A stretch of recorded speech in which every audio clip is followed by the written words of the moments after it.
Maybe you need a new fridge, or maybe you're just sick of the one you already have. Either way, shopping for a new refrigerator can be a daunting task, but don't worry, we're here to help.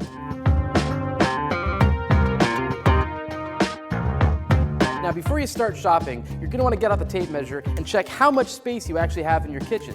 Those width and depth and height measurements will go a long way to help narrow down your options.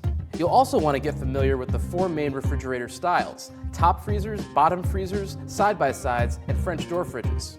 If you just want a simple value, then a top or bottom freezer might be your best bet. You can get a really good one for roughly the same price as an entry-level side-by-side or French door model. Those side-by-sides and French doors are the more popular, fashionable choices though, and they also boast more features than top or bottom freezers. Plus, as popular as they are, you'll find plenty of options to choose from.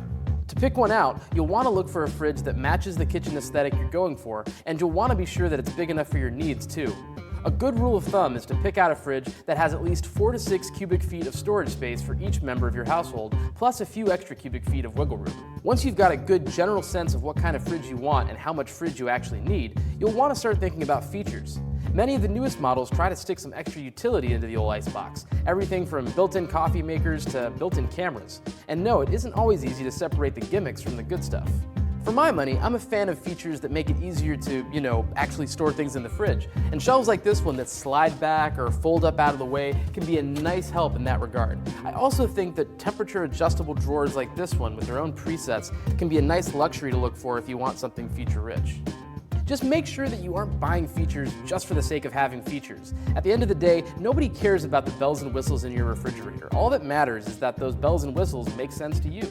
As for smart fridges, expect to see more and more of them in the coming years. Some have big flashy touchscreens like this one here, loaded with fridge apps for things like recipe support or cooking timers. Other smart fridges are a lot more subtle. They'll have things like built-in smart grid support or Bluetooth speakers.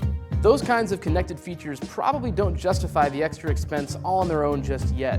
But if your dream kitchen includes a flagship smart fridge like the Samsung Family Hub or the LG Smart InstaView refrigerator, don't let me stop you from splurging. They definitely do not come cheap, but these are also top-of-the-line fridges that we're talking about. One last tip, don't forget about performance. It's not the kind of thing you can just look for as you're out on the show floor, so you'll need to check out in-depth reviews like the ones we post here on CNET. Those will help you make a more informed decision, and if you do your homework, you'll be able to pick out a fridge that you love for years to come.